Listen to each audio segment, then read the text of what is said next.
Good morning. In this video, we are going to talk about the sparking, and we discussed why sparking happens in the battery ignition system 2.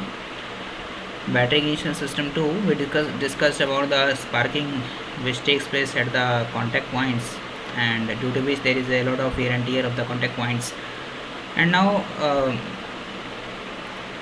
energy also, the magnetic energy which should reach at the spark plugs, it also does not reach there. It gets wasted, and there is loss of power, economy, as well as that of the contact points. So in order to avoid it, what we are going to do, we are going to use a capacitor or a condenser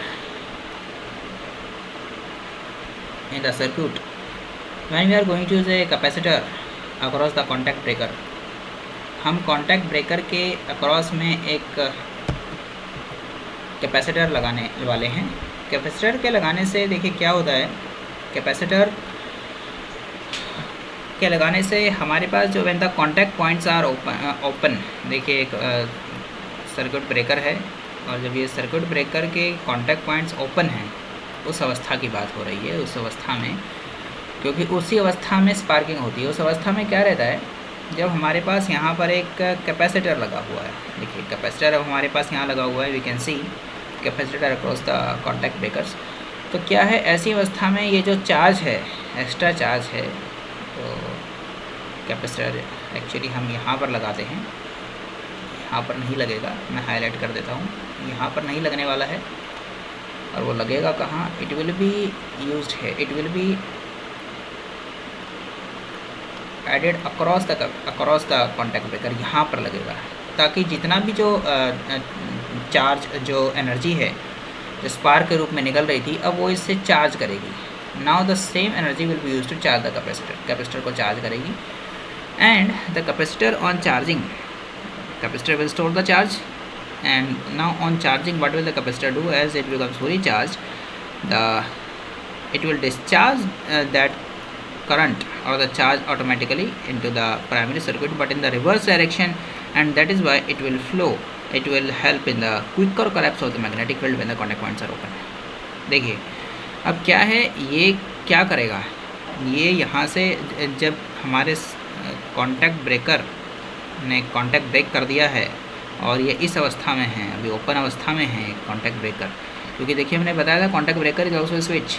अभी ये खुली अवस्था में है, तो क्या हो रहा है, जितना भी जो यहाँ पे निकलने वाला चार्ज, जो यहाँ चार्ज आके यहाँ पे एनर्जी लिबरेट करता है अपनी स्पार्क के रूप में, वो अब यहाँ स्टोर हो गया है कैपेसिटर में, और अब स्टोर हो गया है। अब कैपेसिटर जब फुल्ली चार्ज हो जाता है, तब क्या होता है, कैपेसिटर अपना कैपेसिटर चार्ज देना स्टार्ट करता है प्राइमरी सर्किट को।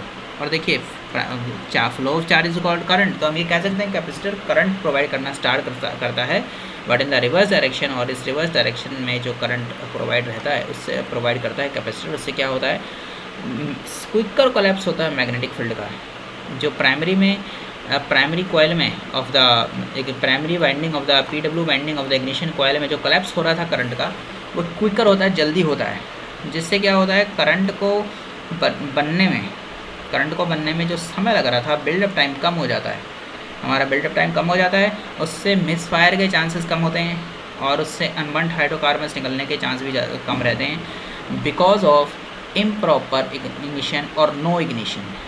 ऐसी अवस्था में इग्निशन होगा ही नहीं, इग्निशन ना होने की अवस्था में जो डिफेक्ट्स आते हैं, जैसे कि हायर हाइड्रोकार्बन्स का निकलना, क्योंकि जल ही नहीं रहा है चार्ज, तो एज इट इज़ निकलेगा, that will be resulting in higher hydrocarbons, और मिसफायर के जो चांस रहते हैं। और तीसरी जो अवस्था होती है, जो ब्रेकडाउन वोल्टेज तक पहुंच ही नहीं पाता है, जो वोल्टेज का लेवल रहता है, उन सब चांसेस से, और उसी से मिसफायर रहती है, उन सब जो कठिनाइयाँ हैं, उन सब डिफेक्ट्स को ओवरकम कर लेता है, ठीक है, because of quicker formation of the quicker collapse of the magnetic field, it will also reduce the buildup time. तो आगे चलते हैं, अगला जो हमारा टॉपिक है, और अब ये बात हम देख सकते हैं बहुत ही सब इफ़िशिएंटली, कि भाई due to rapidly collapsing magnetic field rapidly collapse कर रहा है, रैपिडली कोलैप्स करने के कारण, मैग्नेटिक फील्ड के रैपिडली कोलैप्स करने के कारण the high voltage is induced in the primary, primary में हाई वोल्टेज आती है और उससे भी ज़्यादा वोल्टेज आती है सेकेंडरी में। देखिए सेकेंडरी में वोल्टेज आती है क्योंकि नंबर ऑफ़ टर्न्स जो होते हैं वो सेकेंडरी में ज़्यादा रहते हैं, काफ़ी ज़्यादा होते हैं। आप अंतर का अंदाज़ा लगा सकते हैं कि सेकेंडरी पे हमें सेकेंडरी पे जो आउटपुट वोल्टेज मिलती है वो लगभग 18,000 से 25,000 वोल्टेज के बीच में मिलती है। मैं के लिख दे रहा हूँ 1000 को रिप्रेजेंट करने के लिए। और यहाँ पे जो वोल्टेज रहती है TH 1000 है एक्चुअली, थाउजेंड्स, और यहाँ पे 6 से 12 वोल्ट ही रहती है। तो इस प्रकार से हम देख सकते हैं रैपिडली कोलैप्सिंग मैग्नेटिक फील्ड से किस प्रकार हमारी जो higher voltage produce in the magnetic primary winding and still higher voltage got produced in the secondary. अगला जो प्रकार है वो है मैग्नेटो इग्निशन सिस्टम। देखिए सबसे पहले बात करते हैं मैग्नेटो क्या होता है। मैग्नेटो देखिए एक स्पेशल इलेक्ट्रिक जनरेटर होता है और 3 प्रकार के होते हैं। और देखिएगा सबसे पहला जो नॉर्मल प्रकार है वो ऐसा है कि हमारे पास वाइंडिंग्स लगी हुई हैं, प्राइमरी सेकेंडरी दोनों प्रकार की, primary secondary. Suppose this one is primary, this is P and this is S। ये मैं एक स्कीमेटिक डायग्राम बना रहा हूँ, प्लीज़ नोट। कोई एक्चुअल कंस्ट्रक्शन में अगर कोई देखे तो there can be variations. This diagram is principally correct, that is it is schematic diagram, it is not an exact diagram. अब देखिए पहला अरेंजमेंट कुछ इस प्रकार से हो सकता है कि these are the windings, this is the magnet, और इसको हम किसी बाहरी सोर्स से घुमा रहे हैं, रोटेट करा रहे हैं। और वो सोर्स क्या हो सकता है भाई, कैम है, यहाँ पर कैम है, इंजन कैम है विच रोटेट्स, कैम रोटेट कर रही है। तो कैम रोटेट कर रहा है तो उसके कारण मैग्नेट भी रोटेट कर दिए, और मैग्नेट क्योंकि रोटेट कर रही है it will cut the flux of the ये क्या है, ये मैग्नेट है, परमानेंट मैग्नेट है ये तो मैग्नेट है, और ये वाइंडिंग्स हैं, these are the windings. Magnet घूम रही है तो there is a change in flux due to rotation, और उस वजह से वाइंडिंग्स में करंट प्रोड्यूस होता है, ठीक है ना। और स्टिल हायर करंट प्रोड्यूस हो रहा है, और जिस वजह से वोल्टेज भी प्रोड्यूस हो रही है, and still higher voltage is produced in the secondary. And एक तो ये तरीका है। दूसरा तरीका ये है कि हम मैग्नेट को इस बार घुमाएं ना। देखिए हमने मैग्नेट को घुमाया था, इस बार मैग्नेट को ना घुमाएं, इस बार हम मैग्नेट को स्थिर कर लें, ठीक है।